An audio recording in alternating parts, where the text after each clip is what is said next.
एक बार की बात है, मिस्टर भालू बहुत थके हुए थे। वो पूरे दिन काम में लगे रहे थे। बगीचे की घास काटी, लकड़ियां चीर कर अलमारी बनाई और फिर घर की छत से पानी टपकने की मरम्मत भी की। जब शाम हुई तो उन्होंने लंबी जम्हाई ली और कहा, बस अब मैं आराम करूंगा, आज रात शांति से सोऊंगा। सबने दूध पिया, दांत साफ किए, पैजामा पहना और बिस्तर में जा घुसे।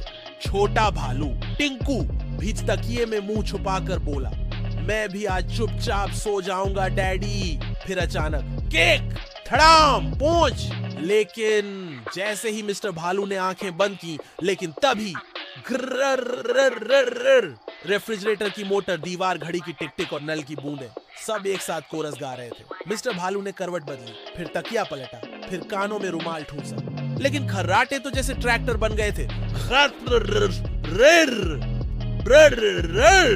ओफ, यहाँ तो शांति नहीं मिलेगी, मिस्टर भालू बड़बड़ाए। उन्होंने चुपके से चप्पलें पहनी, तकिया उठाया और दूसरे कमरे में जा पहुंचे, टिंकू के कमरे में। वो बाहर निकले, एक झूला बिछाया, चादर ओढ़ी और करवट ली और फिर थक हार कर उन्होंने अपने पुराने स्टोर रूम का दरवाजा खोला।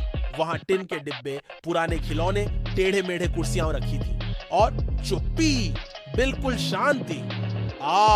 यहाँ भी नहीं, मिस्टर भालू परेशान हो गए। कांय कांय, हूं छप छप। अब उन्होंने निश्चय किया, बगीचे में जाकर सोता हूं, खुली हवा, चांदनी और शांति।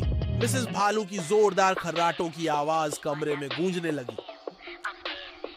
ये क्या मजाक है, मिस्टर भालू ने मुंह बनाया। मिसेस भालू मुस्कुराई और बोली, बिल्कुल, आज कोई शोर नहीं होगा। अब वो चले रसोई में, शायद डाइनिंग टेबल पर आराम मिल जाए, उन्होंने सोचा। उन्होंने कुर्सियां जोड़ी, तकिया रखा, आंखें बंद की। मिस्टर भालू ने आसमान देखा। क्या इस पूरी दुनिया में कोई शांत जगह नहीं बची? वहां सब शांत था। कुछ देर तक उन्हें एक कार्टन मिला, उसमें पुराने कंबल थे। उन्होंने उस पर चादर बिछाई, तकिया रखा और लेट गए। कभी उल्लू चिल्लाते, कभी मेंढक तालाब में टर्राते और कहीं दूर एक बिल्ली गाना गा रही थी, म्याऊं आऊं आऊं। यहाँ तो कोई नहीं आएगा, उन्होंने सोचा। टिंकू नींद में फुटबॉल खेल रहा था। उसने एक जोरदार किक मारी और तकिया उड़कर मिस्टर भालू के मुंह पर। मिसेस भालू मुस्कुराई और बोली, बिल्कुल, आज कोई शोर नहीं होगा। छोटा भालू टिंकू भी तकिए में मुंह छुपाकर बोला, मैं भी आज चुपचाप सो जाऊंगा डैडी। सबने दूध पिया, दांत साफ किए, पैजामा पहना और बिस्तर में जा घुसे। लेकिन जैसे ही मिस्टर भालू ने आंखें बंद की, मिसेस भालू की जोरदार खर्राटों की आवाज कमरे में गूंजने लगी। मिस्टर भालू ने करवट बदली, फिर तकिया पलटा, फिर कानों में रुमाल ठूंसा। लेकिन खर्राटे तो जैसे ट्रैक्टर बन गए थे।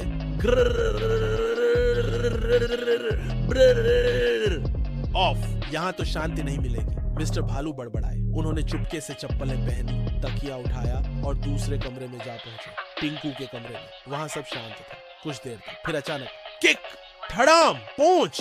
टिंकू नींद में फुटबॉल खेल रहा था। उसने एक जोरदार किक मारी और तकिया उड़कर मिस्टर भालू के मुंह पर।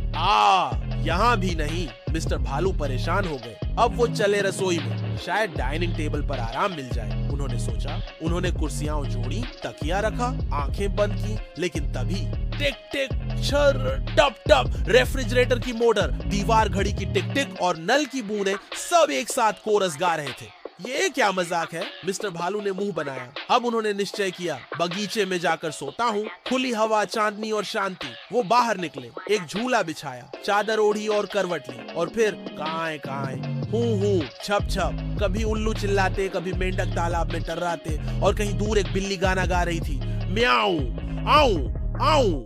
मिस्टर भालू ने आसमान देखा। क्या इस पूरी दुनिया में कोई शांत जगह नहीं बची? थक हार कर उन्होंने अपने पुराने स्टोर रूम का दरवाजा खोला। वहां टिन के डिब्बे, पुराने खिलौने, टेढ़े मेढ़े कुर्सियां रखी थी। यहाँ तो कोई नहीं आएगा, उन्होंने सोचा। उन्हें एक कार्टन मिला, उसमें पुराने कंबल थे। उन्होंने उस पर चादर बिछाई, तकिया रखा और लेट गए और चुप्पी, बिल्कुल शांति। उन्होंने लंबी सांस ली, आंखें बंद की और धीरे धीरे सपनों की दुनिया में जाने लगे। लेकिन तभी टप टप, क्रीच, एक कोने से एक चूहे ने डिब्बा गिरा दिया। मिस्टर भालू उछल पड़े। बस अब तो जंगल भाग जाता हूँ, उन्होंने गुस्से से कहा। वो घर से बाहर निकलने ही वाले थे कि एक प्यारी सी आवाज आई, डैडी। मिस्टर भालू पलटे। टिंकू था, आंखें मलता हुआ। आप कहाँ जा रहे हो, उसने पूछा। मिस्टर भालू बोले, बेटा, मैं सिर्फ एक शांत जगह ढूंढ रहा हूँ जहाँ मैं आराम से सो सकूं। टिंकू मुस्कुराया, तो मेरे पास आइडिया है।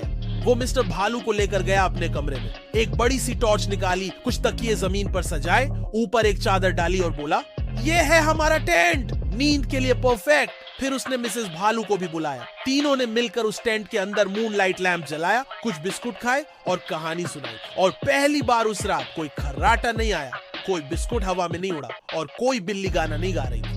मिस्टर भालू की आंखें बंद हो गई। एक मीठी मुस्कान उसके चेहरे पर थी और जब वो सो रहे थे उन्होंने मन ही मन कहा, आखिरकार शांति मिल ही गई। और तभी टिंकू नींद में बड़बड़ाया, गोल मारा, यही। और उसके पैर फिर मिस्टर भालू की नाक से टकराए। ट्विस्ट! मिस्टर भालू की आंख खुली, लेकिन इस बार उन्होंने कुछ नहीं कहा, बस हंसे और खुद से बोले, शांति शायद चुप्पी में नहीं, साथ होने में है। और वो टिंकू के पास खिसक कर फिर से सो गए।